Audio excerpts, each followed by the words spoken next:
Millionaire freezes when he sees homeless twins with a birthmark like his. Boy, are you my father? Before we dive into the story, drop a comment below and tell us where you're watching from. Enjoy the story. The marble floors of Bennett Tower echoed with emptiness as Maxwell Bennett's Italian leather shoes clicked down the hallway. At 40, he commanded the city's real estate market with an iron fist, but the vastness of his corporate kingdom only emphasized what he lacked. "Cancel the charity dinner," Max barked into his phone, pausing by the floor-to-ceiling windows that showcased the glittering cityscape below. "Tell them I'll double my donation instead." The assistant on the other end stuttered an acknowledgement, used to these last-minute changes. Max ended the call without saying goodbye, sliding the phone into his tailored suit pocket.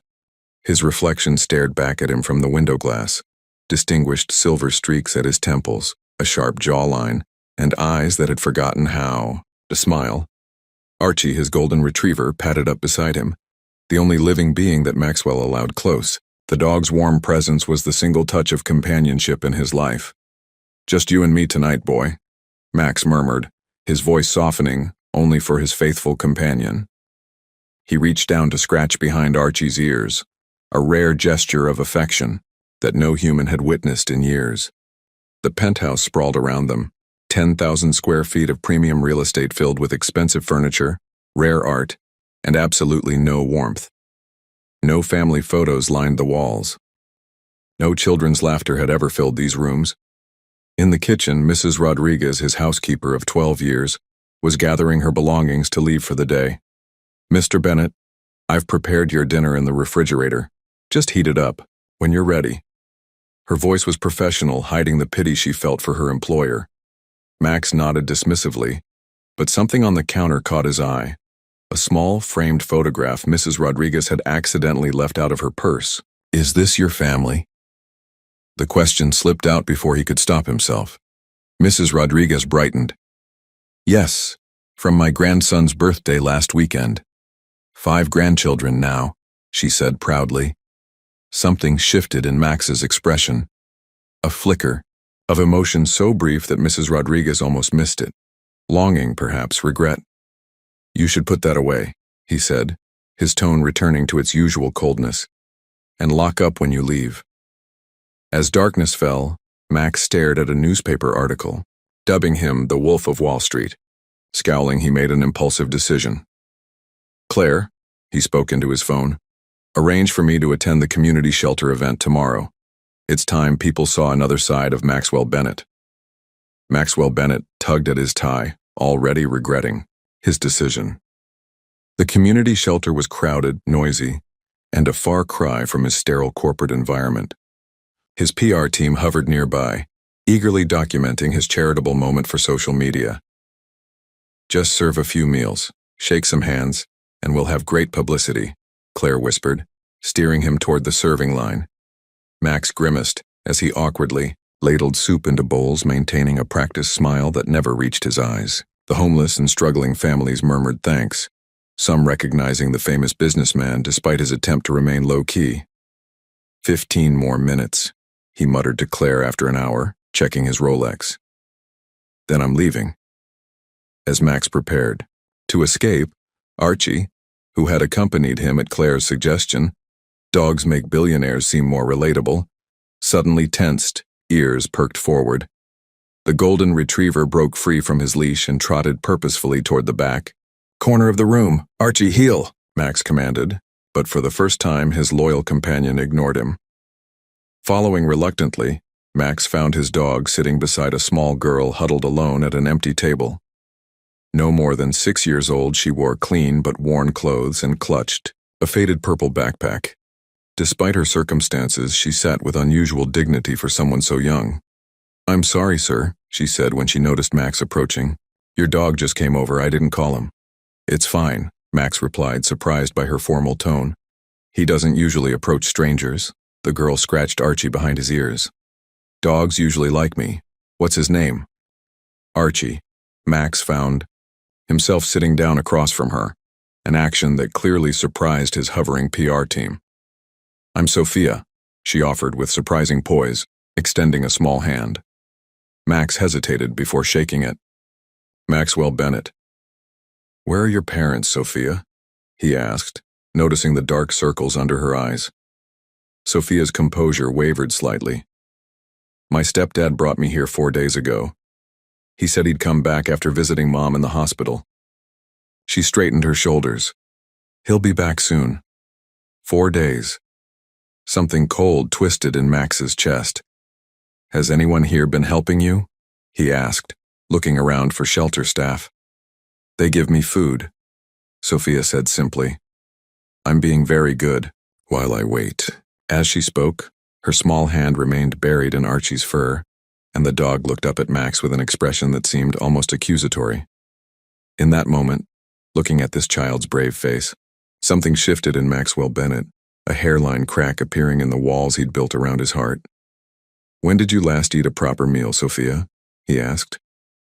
Yesterday, I think, she replied, her matter-of-fact tone making it somehow worse. Max made a decision that would change everything. I think we need to find out what's happening with your mom. The grandeur of Bennett Tower seemed to shrink Sophia even further as they stepped through the imposing front door. Her eyes widened, taking in the marble foyer and sweeping staircase. Mrs. Rodriguez! Max called out, realizing too late that his housekeeper had already left for the evening. He rarely returned home with guests, let alone children. She's gone. Home, hasn't she? Sophia asked perceptively. That's okay. I can sleep on the couch. Max cleared his throat awkwardly. No, that won't be necessary. I have plenty of guest rooms. He led her upstairs, Archie following closely behind them. Selecting the smallest guest bedroom, which was still larger than most master suites, Max flipped on the light. Will this be all right? He asked, suddenly aware of how impersonal the room was. Expensive, yes, with its king-sized bed and designer furnishings, but sterile and uninviting. Sophia nodded, clutching her worn backpack. It's very nice, thank you, Mr. Bennett. Max, he corrected automatically, then wondered why he'd done so. He never invited such familiarity, not even from long-term employees. You must be hungry, he realized, recalling her admission about not eating since yesterday. In the kitchen, Max stared blankly at his refrigerator. Mrs. Rodriguez had left his prepared dinner, but nothing suitable for a child. He awkwardly reheated some pasta and placed it before Sophia, who sat at the massive dining table looking like a doll in a giant's house. Thank you, Max, she said politely, taking small, careful bites as if savoring every morsel. The silence felt oppressive. Max had no idea how to talk to a child. So, what grade are you in? He attempted.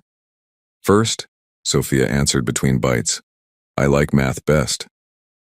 Math, Max echoed, remembering his own childhood affinity for numbers. That's good. Practical. Another silence fell. Your house is very big for just one person, Sophia observed. Max shifted uncomfortably. I like my space. Don't you get lonely? The direct question caught him off guard. I have Archie, he replied defensively. Sophia nodded thoughtfully.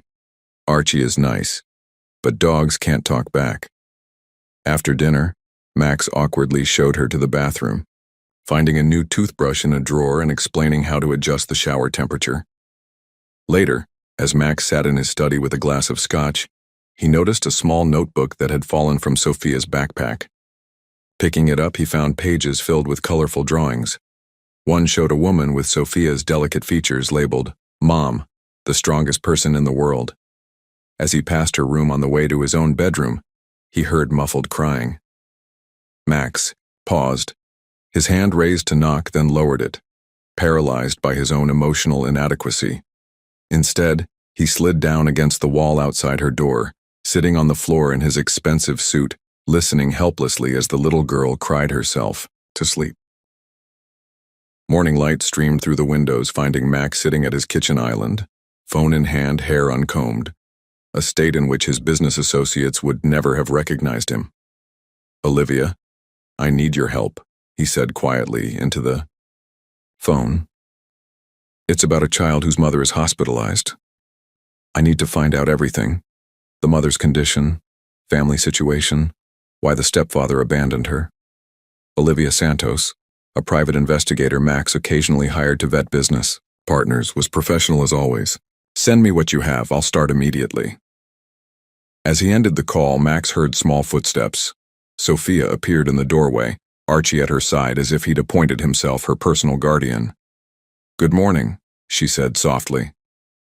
Before Max could respond, Mrs. Rodriguez arrived, stopping short at the unexpected scene. Her surprised expression quickly melted into efficient professionalism as she took in the situation. "Good morning, young lady. Would you like some pancakes?" While Sophia ate breakfast, Max made another call to his office. "Claire, clear my schedule. Until noon. Family emergency." Claire's stunned silence spoke volumes. In 15 years, Maxwell Bennett had never missed work for personal reasons. An hour later, showered and properly dressed, Max awkwardly explained to Sophia that he needed to go to the office. "Mrs. Rodriguez will stay with you. I've called someone to help find your mom." Sophia nodded solemnly. "When will you be back?" The question caught him off guard. I'll be back for lunch," he found himself promising. At Bennett Enterprises, Max struggled to focus on the Anderson development deal. His thoughts kept drifting to the small girl in his penthouse. "Sir, these safety regulation modifications will cut into our profit margin by at least," his project manager was saying. "Implement them anyway," Max interrupted, surprising everyone in the boardroom. True to his word, Max returned home at noon, finding Sophia at the kitchen table surrounded by papers. "What's all this?" he asked. "Mrs. Rodriguez called my school and they sent over what I've missed," Sophia explained, carefully writing numbers in a workbook.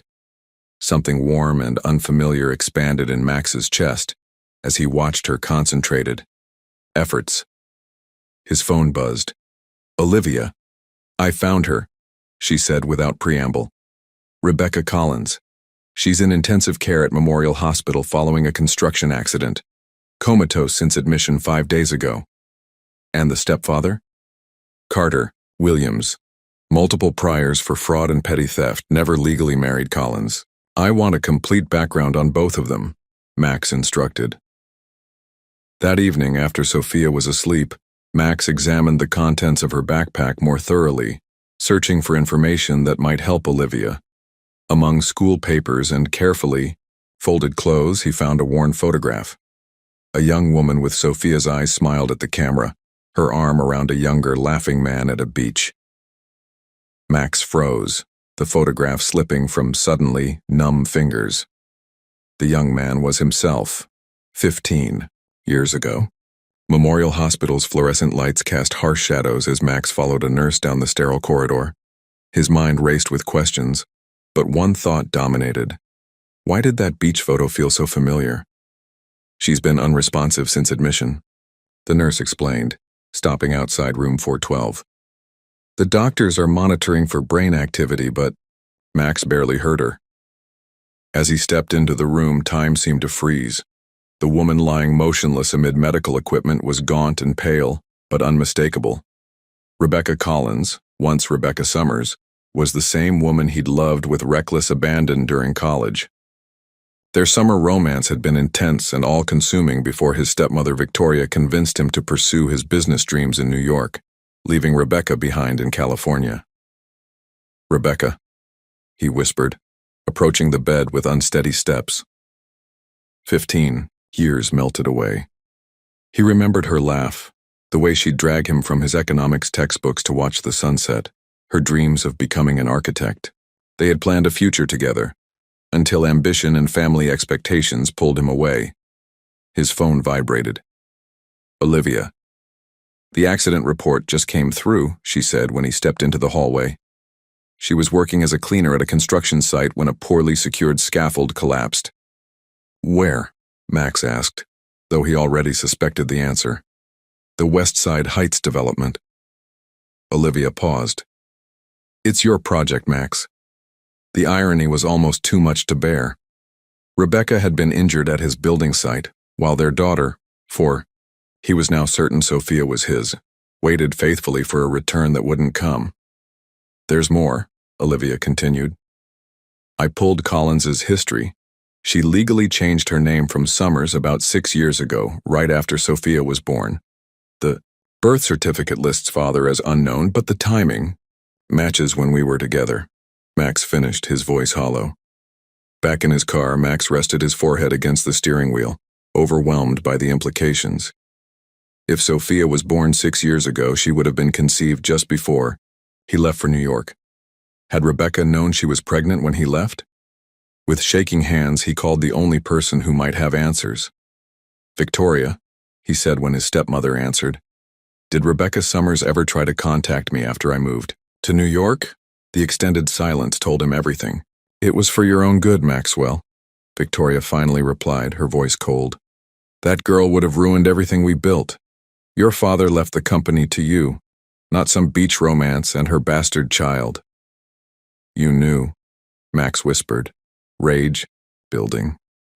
"You knew I had a daughter and you kept it from me." "I intercepted her letters. She was obviously after your money." Max ended the call, unable to bear another word. Outside the hospital window, rain began to fall, mirroring the storm within him. 15 years of choices crashed down on him. He had chosen ambition over love, wealth over connection, power over family. And while he'd built his empire, Rebecca had raised their daughter alone. Their daughter. The reality struck him anew. He had a child, a daughter he'd never known existed. Victoria Bennett's pristine Upper East Side apartment reflected her calculated personality. Every object precisely placed, every surface spotless. Max stood by the window, staring at the woman who had been his stepmother for 30 years. "Where are they?" he asked, his voice dangerously quiet. Victoria sat perfectly poised on her white sofa. "I don't know what you're—" "The letters, Victoria. Rebecca's letters." A flicker of unease crossed Victoria's face. "It was 15 years ago, Maxwell. I hardly kept—" "Don't lie to me."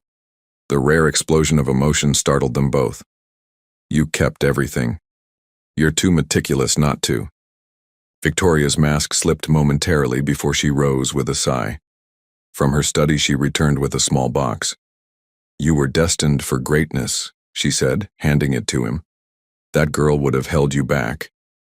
Inside, Max found a dozen unopened envelopes in Rebecca's handwriting, the earliest postmarked 15 years ago. The final one, dated 6 years ago, was heavier than the rest. "You had no right," he whispered.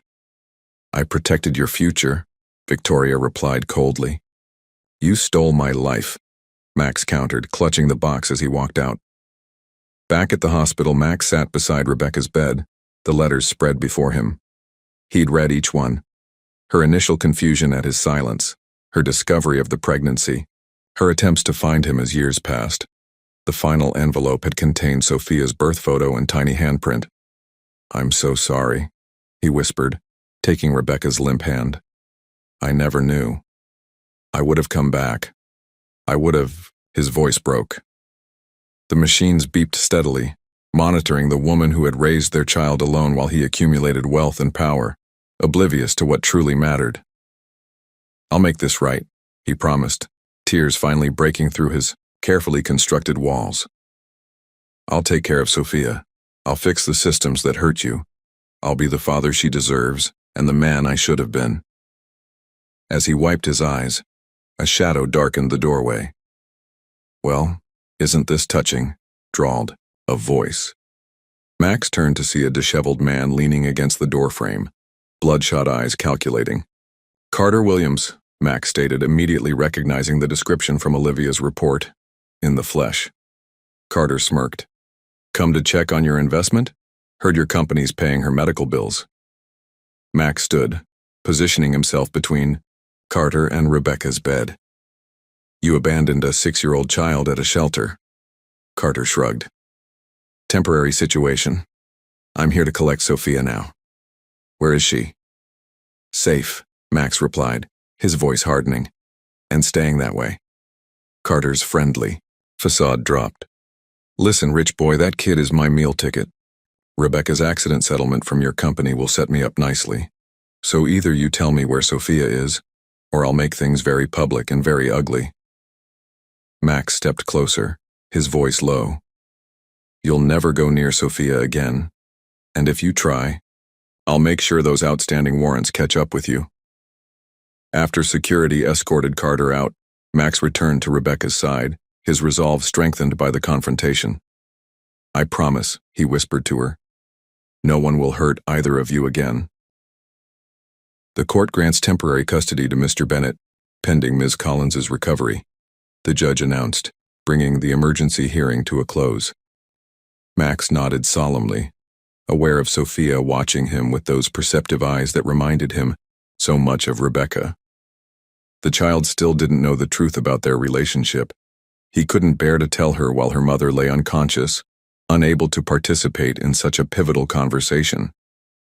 Later that evening, while Sophia was absorbed in a cartoon Mrs. Rodriguez had found on television, Max retreated to his home office. Spread across his desk were the safety inspection reports from the West Side Heights project, where Rebecca had been injured.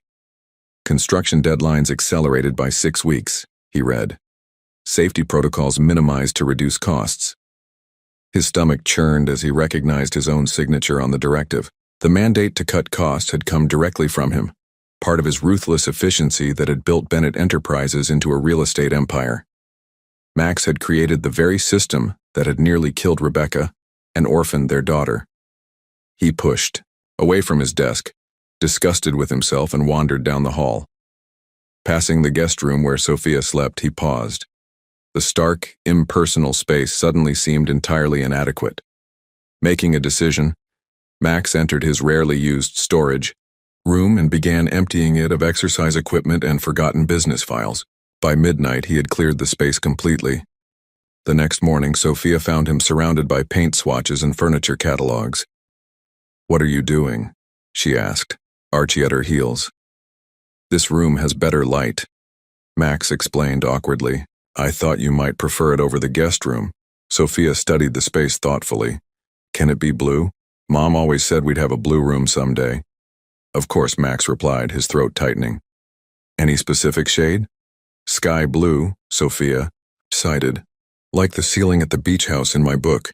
That afternoon, Max surprised his executive team by arriving at the weekly meeting in paint-spattered clothes, having lost track of time while transforming Sophia's room.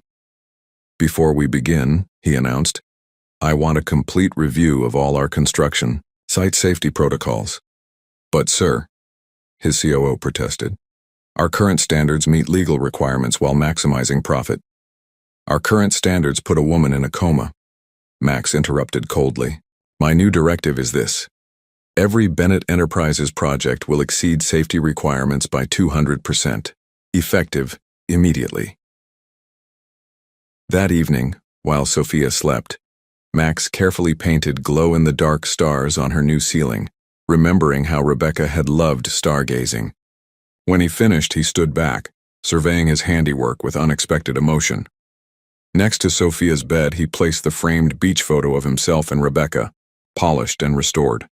She deserved to have her mother watching over her, even if just in a photograph. As he turned to leave, Max noticed Sophia's worn notebook open to a new drawing. 3 stick figures, one tall, one small, and one lying down, all holding hands in front of what looked like his building. "Family" was written across the top in careful first-grade handwriting. Max Bennett, who hadn't cried since childhood, felt tears sliding down his cheeks for the second time in a week. "Hold still," Max instructed, his fingers fumbling with Sophia's hair. "This looked easier in the YouTube tutorial," Sophia giggled as he attempted his 3rd French braid of the morning. 2 weeks had passed since the custody hearing, and their morning routine had evolved into something almost natural. "Mom does it from the top," she offered helpfully, holding up her small pink mirror. "Right," Max muttered, starting over. When he finally succeeded, Sophia beamed at her reflection. "Not bad for a beginner," she declared with 6-year-old magnanimity. Their daily hospital visits had become sacred rituals. Today, Max balanced his laptop on his knees in Rebecca's room, responding to emails while Sophia carefully arranged fresh drawings on her mother's bedside table. "Mom's favorite flowers are sunflowers," Sophia informed him, placing a yellow crayon creation prominently. Max glanced up. I remember, he said softly. She always said they reminded her to look toward the light. Sophia's eyes widened. You really did know her before. The innocent comment sent a pang through Max's chest. They still hadn't told her the truth, though. The temporary custody arrangement was public knowledge. Your mother was very special, Max said carefully. She taught me a lot about seeing beauty in simple things. Dr. Levine entered, reviewing Rebecca's charts. We're seeing increased brain activity during your visits, she noted, particularly when you both speak to her. Is that good? Sophia asked eagerly. Very good, the doctor confirmed. Keep talking to her. She may hear more than we realize.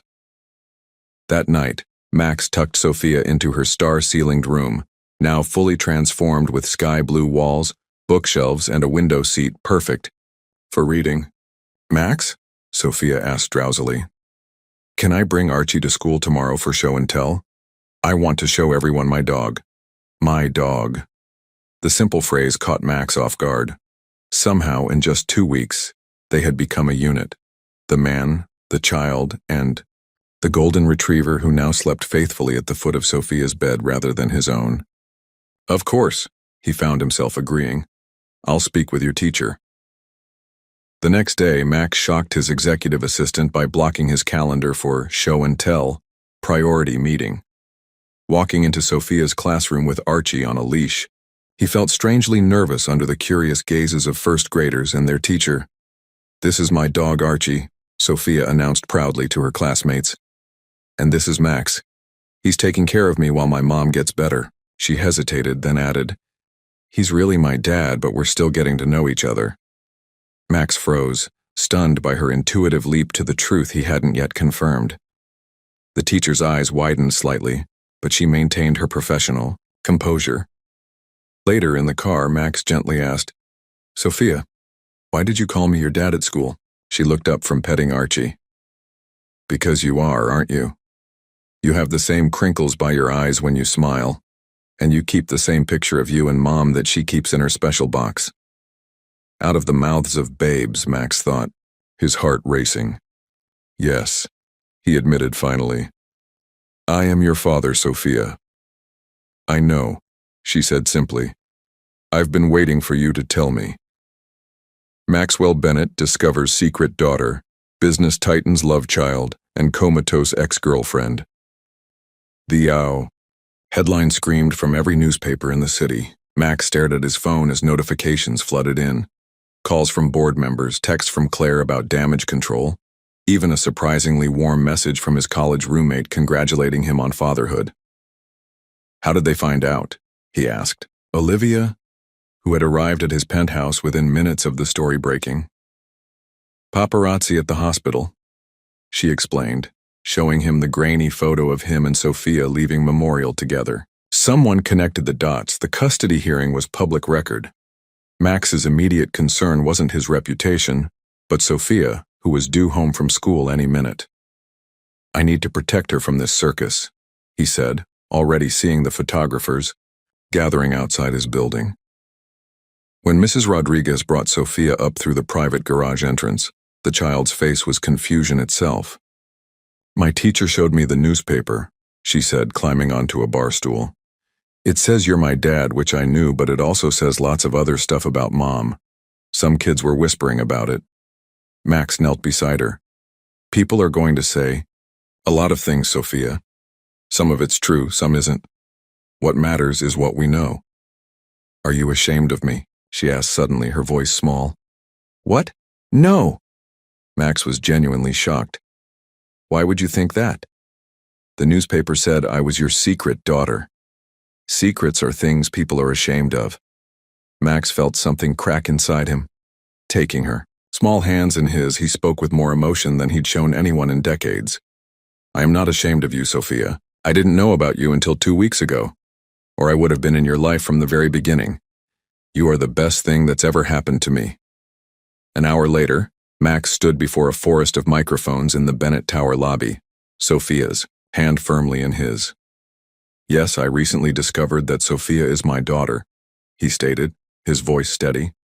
Her mother, Rebecca Collins, and I were in a relationship 15 years ago. Due to circumstances beyond Rebecca's control, I was unaware. I had a daughter until recently. A reporter shouted, "Is it true the mother was injured at your construction site? Are you only acknowledging the child to avoid a lawsuit?" Max felt Sophia tense beside him. Instead of the corporate deflection everyone expected, Max knelt to Sophia's level. "Would it be okay if I tell them about the stars on your ceiling?" he asked. Sophia nodded, confused but trusting. Standing again, Max faced the reporters. "My daughter likes stars on her ceiling and sunflowers in her room. She excels at math and has my eyes. These are the things that matter to me now, not speculation about legal liabilities. Bennett Enterprises will address our safety protocols separately," he continued firmly. "But today I'm speaking as a father who is getting to know his amazing daughter, and whose only focus is her well-being and her mother's recovery." As they left, Sophia squeezed his hand. "That was good, Dad," she whispered, using the title for the first time. Nathan sat in David's old apartment, the only property Marcus couldn't touch. 3 weeks had passed since losing everything. The modest 2-bedroom felt like a tomb compared to his mansion, but it was the only place Nathan could think clearly. His phone had stopped ringing. Former friends avoided him. The business world had written him off as another cautionary tale about inherited wealth and mental instability. Marcus, meanwhile, had seamlessly assumed control of Williams Enterprises. The board praised his steady leadership during crisis. Stock prices had already recovered. Nathan's removal was being hailed as necessary intervention. "Mr. Williams?" Torres knocked softly before entering. "Any word from the boys?" Nathan shook his head. CPS had placed Ethan and Caleb in a group home across town. His supervised visits were limited to 1 hour twice a week, with a social worker monitoring every interaction. "They blame me," Nathan said quietly. Ethan asked why I lied about keeping them safe. Torres placed a bottle of whiskey on the coffee table. "Maybe it's time to stop beating yourself up and start fighting back." "With what?" "Marcus controls everything, the company, the board, the legal system. He's untouchable.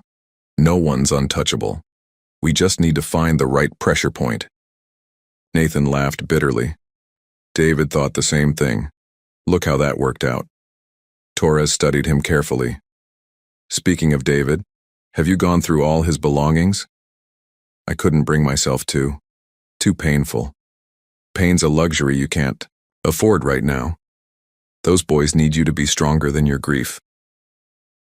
That night, Nathan forced himself to search David's bedroom thoroughly. In the closet, behind winter coats, his fingers found something unexpected: a loose floorboard. Underneath was a fireproof safe Nathan had never noticed. Inside the safe, USB drives, bank statements, photographs, and a letter addressed to Nathan in David's handwriting. "Brother, if you're reading this, I'm probably dead, and Marcus killed me." Nathan's hands shook as he continued reading. "I've spent months gathering evidence of Marcus's crimes. Embezzlement, money laundering, bribery, it goes back 15 years. He's stolen over $40 million from our family company. But it's worse than theft, Nathan. Marcus orchestrated our parents' deaths." The letter fell from Nathan's nerveless fingers. Their parents' car accident when Nathan was 18 hadn't been an accident at all. I found the mechanic Marcus paid to sabotage their brakes. He kept the receipt as insurance. Marcus wanted full control of our inheritance and couldn't wait for Dad to retire naturally. He's been playing a long game, brother, grooming us both as his puppets while stealing our birthright. Nathan inserted the first USB drive into David's laptop. Hundreds of files appeared: bank records, audio recordings, photographs of meetings. David had been building a criminal case for months. One audio file made Nathan's blood freeze. Marcus's voice, clear and unmistakable. "The Martinez woman is asking too many questions about David's death. Handle it like we discussed. Plant the jewelry, bribe the witnesses, make sure she goes away for a long time." Another recording captured Marcus talking to someone about the Williams boys. "David's kids need to disappear. If Nathan ever finds them, he might start asking the same questions David did. Permanent solutions might become necessary." Nathan stared at the evidence in shock. Marcus hadn't just killed David to cover up embezzlement. He'd killed their parents to gain control of the company. He'd framed Elena to eliminate a witness, and he was planning to kill Ethan and Caleb to tie up loose ends.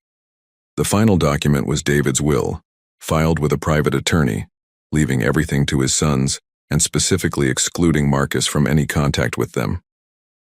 Nathan's despair transformed into cold, calculating fury. David had died protecting his family, but he'd also left Nathan the weapons to destroy Marcus completely. For the first time in weeks, Nathan smiled. Marcus thought he'd won by isolating Nathan and taking away his power, but he'd made a fatal error. He'd given Nathan nothing left to lose, and a man with nothing to lose was the most dangerous enemy of all. Nathan reached for his phone to call Torres. It was time to bring Marcus Montgomery's empire crashing down. Torres whistled low as he examined David's evidence spread across the apartment's dining table. Your brother was thorough. This isn't just enough to destroy Marcus, it's enough to put him away for life. Nathan pointed to a bank statement. 43 million stolen over 15 years, and here, he clicked play on another audio file. Marcus's voice filled the room. The brake job on William Sr.'s car was clean. No one suspected anything. We wait 2 years, then do the same to David if he doesn't stop digging. Jesus, Torres muttered. He's been planning this for decades. Nathan's jaw was set in granite. My parents died believing Marcus loved them. David died trying to protect his family. Elena's rotting in prison for a crime she didn't commit. And those boys? His voice cracked. They're living in terror because I couldn't protect them. Torres placed a steadying hand on Nathan's shoulder. We're going to fix this, but we need to be smart. Marcus has connections everywhere, judges, prosecutors, media. We can't just dump this evidence and hope for justice. What do you suggest? We need allies. People Marcus can't touch. Torres pulled out his phone. I have contacts at the FBI's white-collar crime division. This level of corporate fraud is federal jurisdiction. Nathan nodded. And Elena? I've already sent the audio recordings to her. Original defense attorney and the state attorney general's office. With proof Marcus framed her, she should be released within days. Nathan felt his first spark of hope in weeks. The boys will be so happy to see their mother free. First things first. We need to get you back in position to fight for custody. That means rebuilding your credibility. Torres spread out a timeline. Marcus made one mistake. He moved too fast. The psychological evaluation he used against you? Fabricated. The medical records? Falsified. We can prove all of it. Nathan studied the plan Torres outlined. It was risky, requiring them to outmaneuver Marcus on multiple fronts simultaneously. But it was their only shot. There's something else, Nathan said, pulling out David's will. My brother left everything to his sons, with specific instructions that Marcus should never have contact with them. This nullifies any claim Marcus might make about family authority. Torres grinned. Your brother really thought of everything. Nathan's phone buzzed. A text from an unknown number. Stop digging or the boys will have another tragic accident. Some children never make it out of the system. A concerned family friend. Nathan showed Torres the message, his hands shaking with rage. He's threatening them, Nathan whispered. Marcus is threatening to kill children. Torres's expression turned deadly serious. That's it. We're done playing defense. Time to destroy this bastard completely. Nathan stood, David's evidence in his hands, feeling his brother's presence guiding him. Marcus thinks he's untouchable because he controls the company and has powerful friends, but he's forgotten something important. What's that? Nathan's smile was cold as winter. Williams Enterprises belongs to the Williams family, not Montgomery. And I'm about to remind everyone who the real Williams heir is.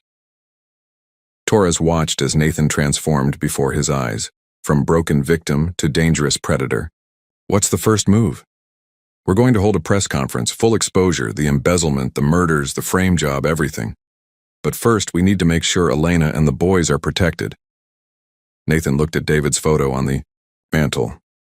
You tried to save them alone, brother. But I'm not going to make your mistake. I'm going to burn Marcus's world to the ground, and I'm going to do it publicly, with witnesses, so he can never hurt another Williams family member again. The war was about to begin. Ladies and gentlemen, Nathan Williams. The press room at the Manhattan prosecutor's office buzzed with anticipation as Nathan approached the podium. After 2 weeks of careful preparation with Torres and federal investigators, this moment would either vindicate him or destroy him completely. Nathan looked directly into the cameras. My name is Nathan Williams, and I'm here to expose a conspiracy that has destroyed my family for 15 years. Behind him, a screen displayed the first piece of evidence, bank records showing Marcus's systematic theft from Williams Enterprises. Marcus Montgomery, my stepfather and current CEO of my family's company, has embezzled over $43 million. But theft was just the beginning. The room erupted as Nathan played the audio recording of Marcus ordering their parents' murder. Gasps and frantic note-taking filled the space as he continued with Marcus's confession about David's assassination and Elena's frame-up. My brother David died trying to expose these crimes. Elena Martinez sits in prison for a theft she didn't commit, and 2 innocent children, my nephews, have been systematically terrorized to keep these secrets buried. Nathan's voice hardened. Marcus Montgomery is a murderer, a thief, and a child abuser. And today, his reign of terror ends. The questions came rapid fire from reporters, but Nathan was ready for all of them. Torres had coached him well. Mr. Williams, why should we believe these recordings are authentic? The FBI's audio analysis confirms their authenticity. Agent Sarah Chen will brief you on their investigation immediately following this conference. What about claims that you're mentally unstable? Nathan smiled grimly. Those psychological evaluations were fabricated by doctors on Marcus's payroll. Dr. Morrison has already confessed to the fraud in exchange for immunity. As Nathan fielded questions, his phone buzzed with a text from Torres. Elena released an hour ago. Case dismissed. All charges dropped. She's on her way to get the boys. Nathan felt his first moment of pure relief in months. The press conference dominated every news cycle within hours. The Williams family murders became a sensation, with Marcus's photo splashed across every network as the billionaire's killer stepfather. By evening, Nathan's phone was ringing nonstop. Board members, investors, even senators were calling to distance themselves from Marcus. Harrison Clark, the board member who'd voted against Nathan, arrived at David's apartment unannounced. Nathan, I owe you an apology, Clark said, his face ashen. Marcus showed us doctored psychological reports, fabricated financial data. We thought we were protecting the company. You were protecting a murderer, Nathan replied coldly. The board is meeting tomorrow for an emergency vote. Marcus will be removed immediately, and we want you reinstated as CEO. Nathan shook his head. I don't want it back. Clark looked stunned. But it's your birthright, your father's legacy.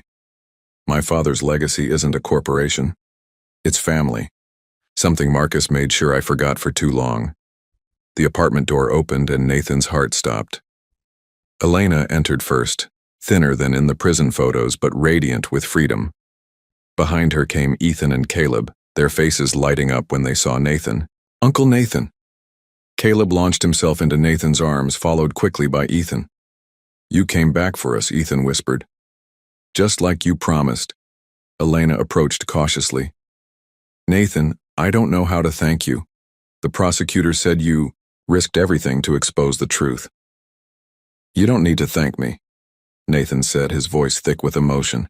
I'm the one who should apologize. If I'd listened to David years ago, none of this would have happened.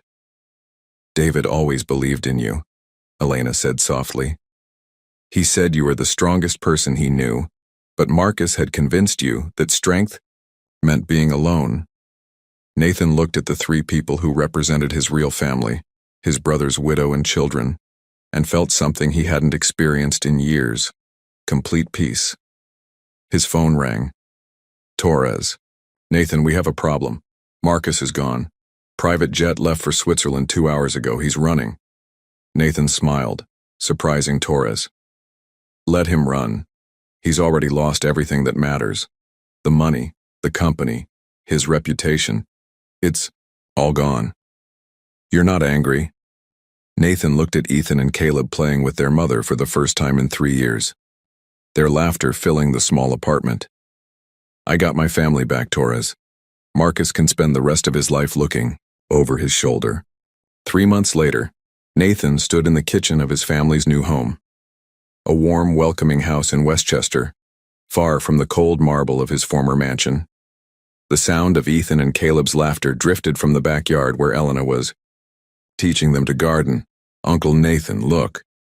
Caleb burst through the back door, dirt-covered hands holding a small tomato. We grew this.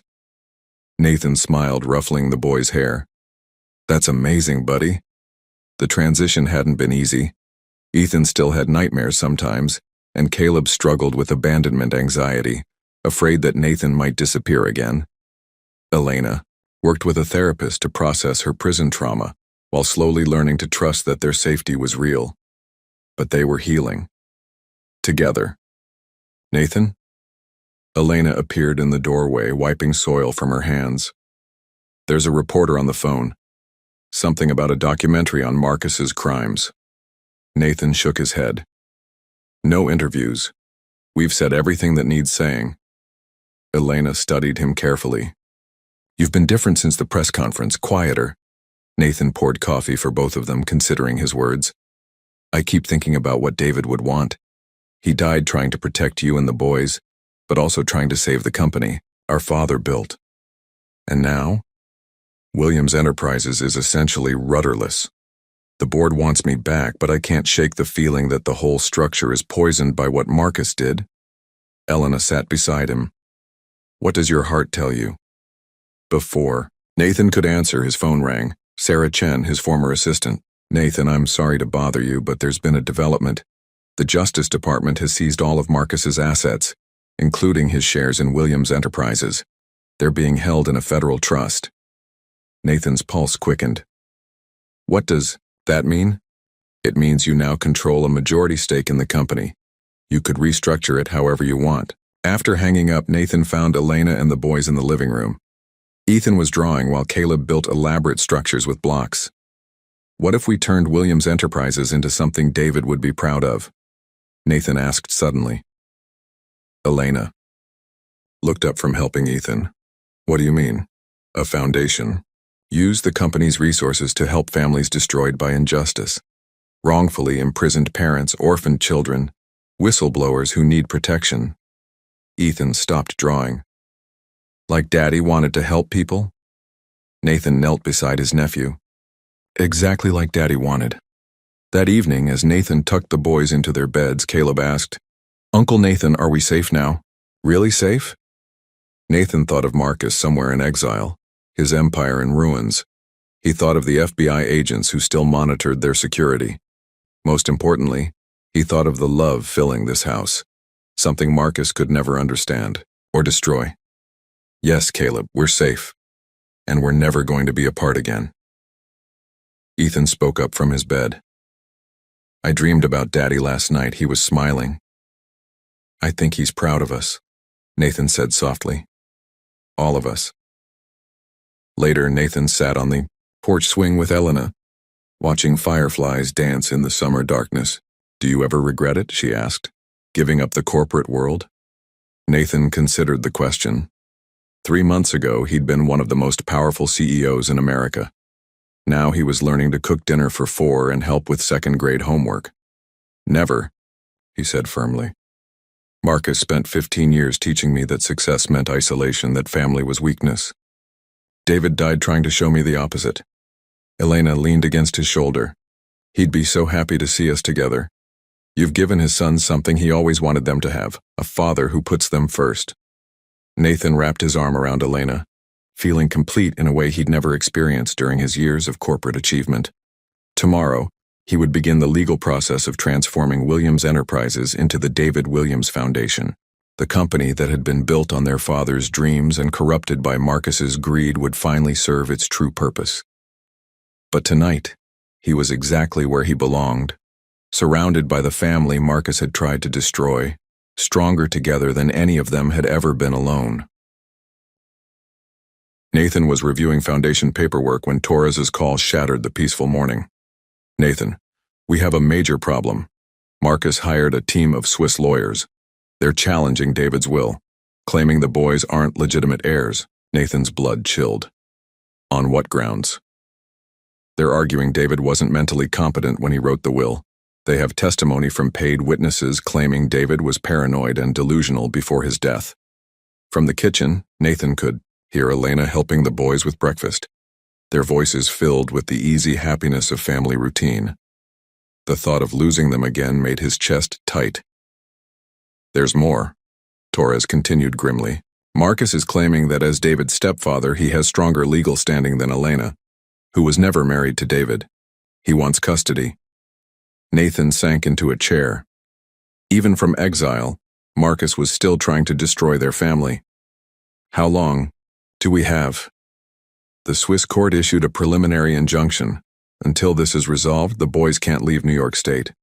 If Marcus wins, they could be extradited to Switzerland pending his custody claim. Nathan closed his eyes, remembering Marcus's final threat about children having accidents in the system. Even if Marcus couldn't directly hurt them, he could trap them in legal limbo forever. Elena appeared in the doorway, her face pale. I heard. How bad is it? Nathan pulled her close. We'll fight this. We have resources now. The best lawyers. Nathan. Elena's voice was steady despite her fear. What if we can't win? What if the court sides with Marcus?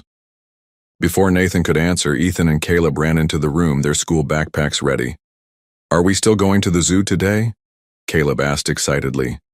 Nathan looked at their innocent faces, unaware that their future hung in the balance of legal documents filed thousands of miles away. Uncle Nathan? Ethan studied Nathan's expression with the perceptiveness that always reminded Nathan of David. Something's wrong. Nathan knelt to their level.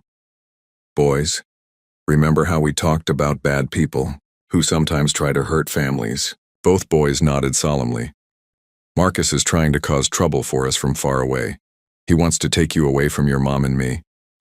Caleb's lower lip trembled. But we want to stay with you. And you will, Nathan said firmly. I promise you, no matter what happens, we're going to stay together. Elena met his eyes over the children's heads, and Nathan saw his own determination reflected there. That afternoon, Nathan made the hardest decision of his life.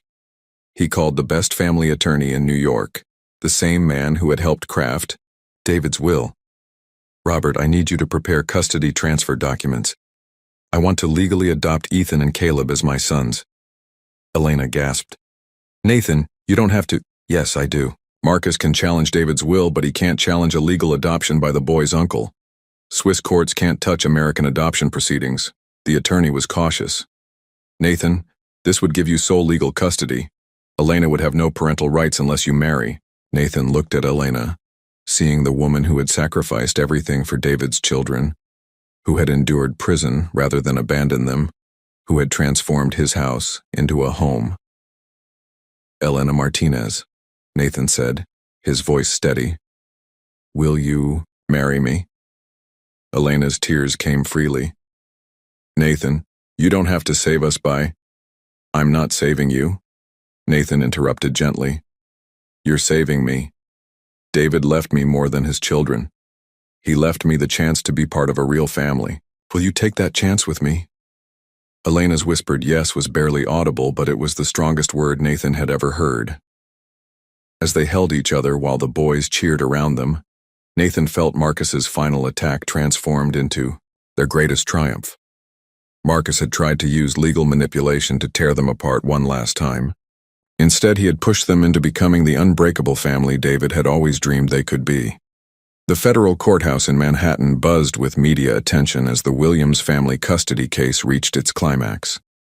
Nathan, Elena, and their legal team sat across from Swiss representatives arguing Marcus's case via video link from Geneva. Marcus's face filled the courtroom screen, his once commanding presence now haggard and desperate. Your Honor, Marcus began.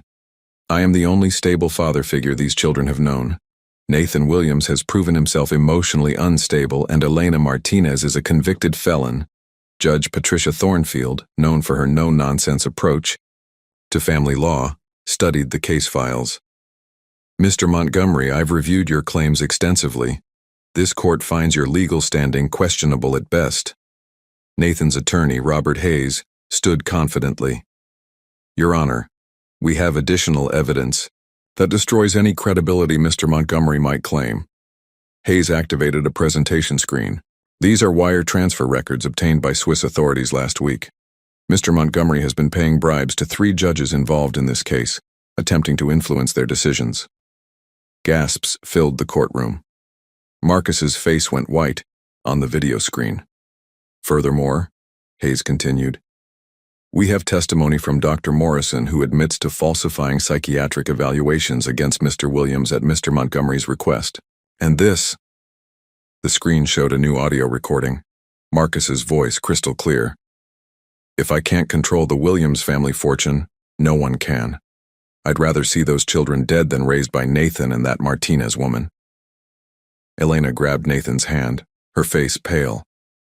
Even knowing Marcus's cruelty, hearing him casually discuss murdering children was devastating. Judge Thornfield's expression was granite. Mr. Montgomery, this court has heard enough. Your custody petition is not only denied, it's dismissed. With prejudice. You are hereby barred from any future contact with these children. Marcus erupted on screen. You can't do this. I built that company. I shaped Nathan into what he became. Everything they have, they owe to me.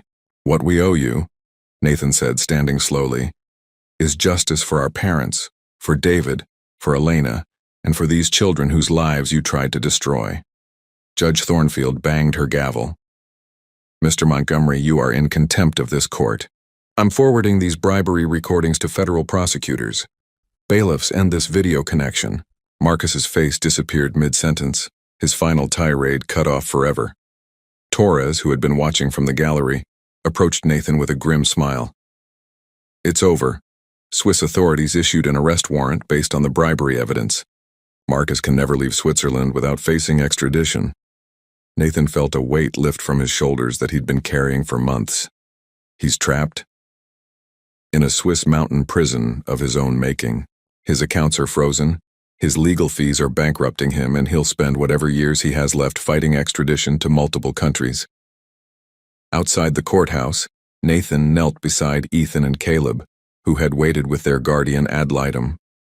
Is the bad man gone forever? Ethan asked quietly. Forever, Nathan promised. He can never hurt our family again. Caleb hugged Nathan fiercely. Are you really going to be our daddy now? Nathan's voice was thick with emotion. If you'll have me, we want you to be our daddy, Ethan said solemnly. Mama says you have the same good heart as our first daddy. Elena wrapped her arms around all 3 of them as cameras captured the moment. Not the corporate mogul who had once graced magazine covers, but a man who had found his true purpose in protecting the family Marcus had tried to destroy. Marcus. Montgomery had spent 15 years building an empire of lies and manipulation. In the end, love had proven stronger than all his schemes. The war was over. The Williams family had won. 6 months later, Nathan stood before the Williams Enterprises board for the final time as CEO. The company's transformation into the David Williams Foundation was complete. $43 million recovered from Marcus's schemes would now fund legal aid for wrongfully imprisoned parents and support services for orphan children. Gentlemen, Nathan announced, I hereby dissolve Williams Enterprises as a for-profit corporation. As of today, every asset transfers to the foundation. Board member Harrison Clark shook his head in amazement. Nathan, you're giving away a billion-dollar empire. I'm fulfilling my father's original vision, Nathan corrected, building something that matters more than money. That afternoon, Torres called with the final update on Marcus's fate. Swiss authorities moved him to Champdalen prison yesterday. Turns out several other families came forward with evidence of his financial crimes. He's looking at 30 years minimum.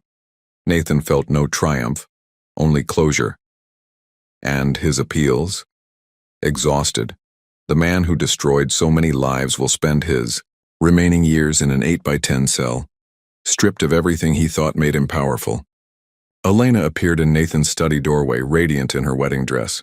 Today was their courthouse ceremony, small, intimate, focused on commitment rather than spectacle. "Ready?" she asked, adjusting his tie. Nathan looked at the framed photo of David on his desk, then at Elena. More than ready. The ceremony was simple but profound. Judge Thornfield, who had presided over their custody case, officiated.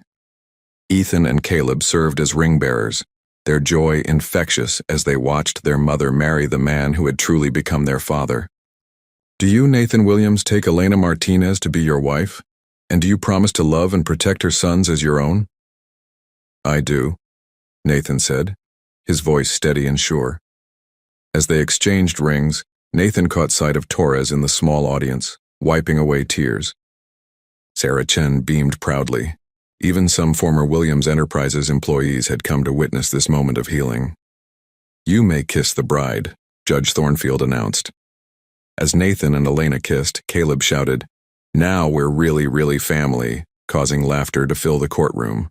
At their reception dinner, just family and close friends at their favorite local restaurant, Ethan stood up with the serious expression he'd inherited from David.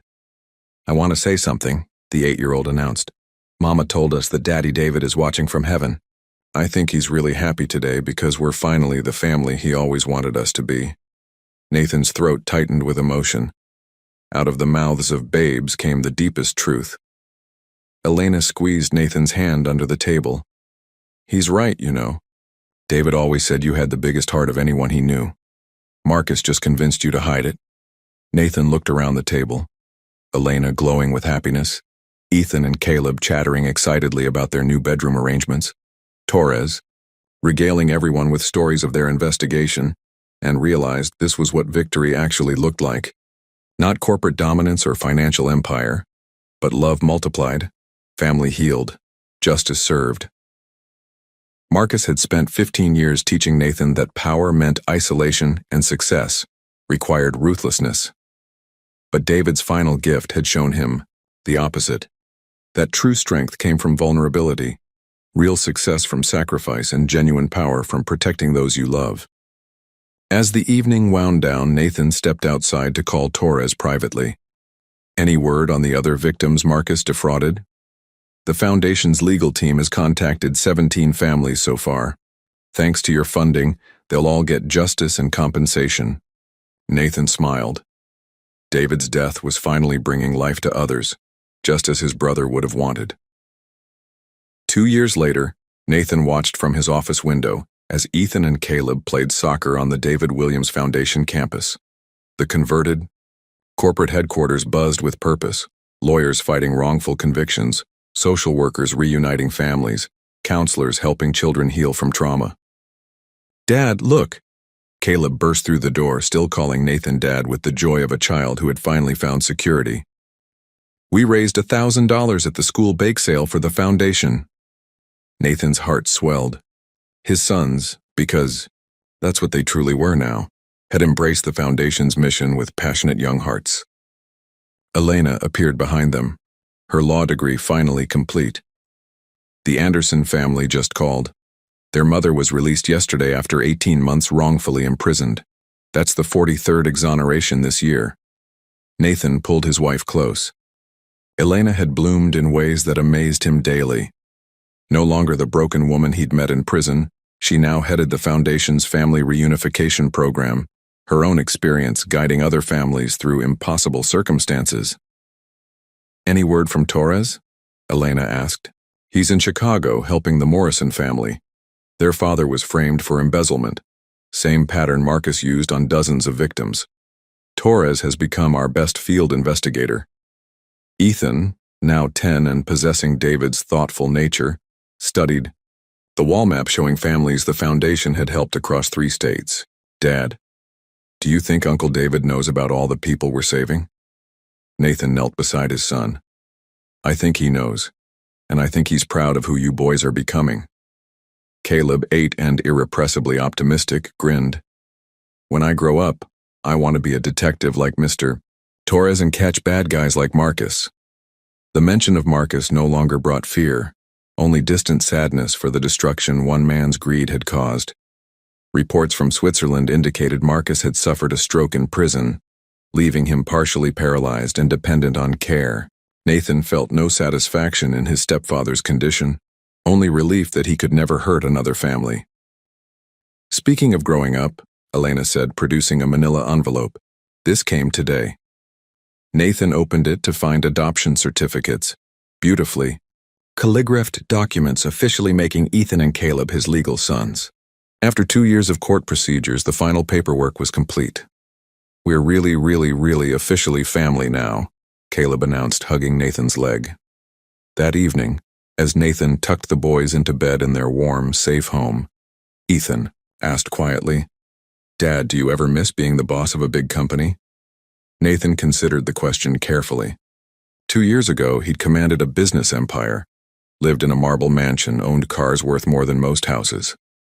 Now he drove a practical SUV, lived in a comfortable but modest home, and spent his days ensuring other families stayed together. Never, Nathan said honestly. I was successful before, but I wasn't happy. Now I have everything that matters. What matters most? Caleb asked sleepily. You two? Your mom? Helping people the way Uncle David wanted to help people. As Nathan turned off the lights, he heard Ethan whisper to his brother, I think Daddy David sent Uncle Nathan to save us. And we saved him too, Caleb whispered back. Nathan smiled in the darkness. Out of the mouths of babes came the deepest wisdom. Tomorrow would mark 3 years since David's death. Instead of mourning, they would celebrate. The foundation would host its annual gala, honoring David's memory by showcasing the lives transformed through his brother's commitment to justice. The family Marcus had tried to destroy was now healing broken families across the country. David's legacy lived on. 3 years to the day after David's death, the David Williams Foundation Gala transformed the converted corporate headquarters into a celebration of hope. Families from across the country gathered, parents wrongfully imprisoned and now free, children reunited with loved ones, whistleblowers who had found protection and justice. Nathan adjusted his tie as he prepared for his keynote speech, still amazed by the journey that had brought him here. Elena appeared beside him, radiant in a simple blue dress wearing the star-shaped pendant Nathan had given her on their first wedding anniversary, a symbol of the birthmark that had connected their family. Nervous? She asked, straightening his collar with the gentle care that still made his heart race. Grateful, Nathan corrected, watching Ethan and Caleb across the room, now 11 and 9, confidently sharing their story with Foundation supporters. 3 years ago, I was a lonely man chasing empty success. Tonight, I'm surrounded by family and purpose. Elena smiled. David would be so proud. You've built exactly what he dreamed of. Justice wrapped in love. Torres approached, beaming with pride. Now the Foundation's chief investigator, he had helped expose corruption in 7 states. Nathan, there's someone special here tonight I want you to meet. He led them to a young woman with kind eyes, accompanied by 2 small children. This is Maria Santos. Her husband was wrongfully convicted 3 years ago. Our legal team just secured his release last month. Maria's eyes filled with tears as she shook Nathan's hand. Mr. Williams, you gave me back my family. My children have their father home because of you. Nathan felt his throat tighten. David Williams gave you back your family. I just carried out his mission. As the evening progressed, Nathan listened to story after story of families restored, injustices corrected, children protected. Each tale reinforced the truth Elena had taught him, that real wealth was measured in lives touched, not dollars accumulated. When it came time for his speech, Nathan looked out at the crowd, seeing faces Marcus had tried to destroy but love had redeemed. 3 years ago, I lost a brother to evil, Nathan began. David Williams died trying to expose corruption and protect his family. But tonight, surrounded by the lives he's touched through this foundation, I realized David didn't really die. He multiplied. The room fell silent as Nathan continued. Marcus Montgomery taught me that power meant isolation, that success required stepping on others. He spent 15 years poisoning my understanding of family and purpose, but David's final gift showed me the opposite. That true strength comes from lifting others up, real success from sacrifice, and genuine power from protecting those who cannot protect themselves. Nathan's voice grew stronger. Every parent here, tonight, who went to bed knowing their children are safe. That's David's victory. Every child who will grow up with both parents because of our legal team, that's David's legacy. Every family that stayed together despite systemic injustice, that's David's triumph over the Marcus Montgomerys of this world. Applause thundered through the hall as Nathan concluded. Love wins, family endures, justice prevails. David Williams proved that, and we honor him by living it every day. Later, as the crowd dispersed and cleanup began, Nathan found himself alone in his office with Elena and the boys. Ethan, always thoughtful, studied the large photo of David that dominated one wall. "Dad," Ethan said quietly, "I've been thinking about something." "What's that, son?" "I think maybe the bad man Marcus was supposed to hurt our family, not because God wanted us to suffer, but because that was the only way Uncle Nathan would find us and become our real daddy." Nathan's breath caught.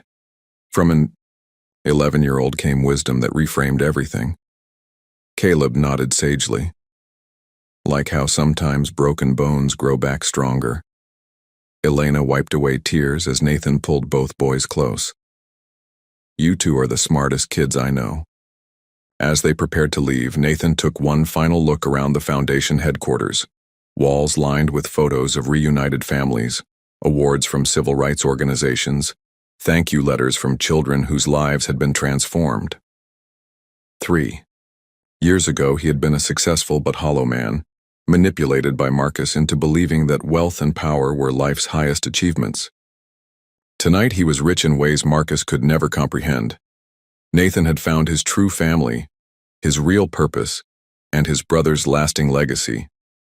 Marcus's attempt to destroy the Williams bloodline had instead multiplied it exponentially. Every family helped by the foundation became part of David's extended legacy.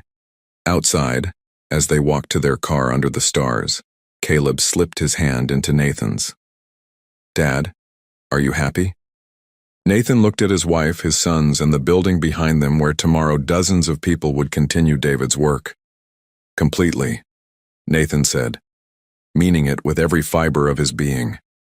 The birthmark that had connected them that rainy night 3 years ago was no longer just a genetic curiosity. It was a symbol of how love could triumph over evil, how family could overcome any adversity, and how one man's sacrifice could echo through generations. David Williams was gone, but his spirit lived on in every life they touched. The Williams family was finally truly home,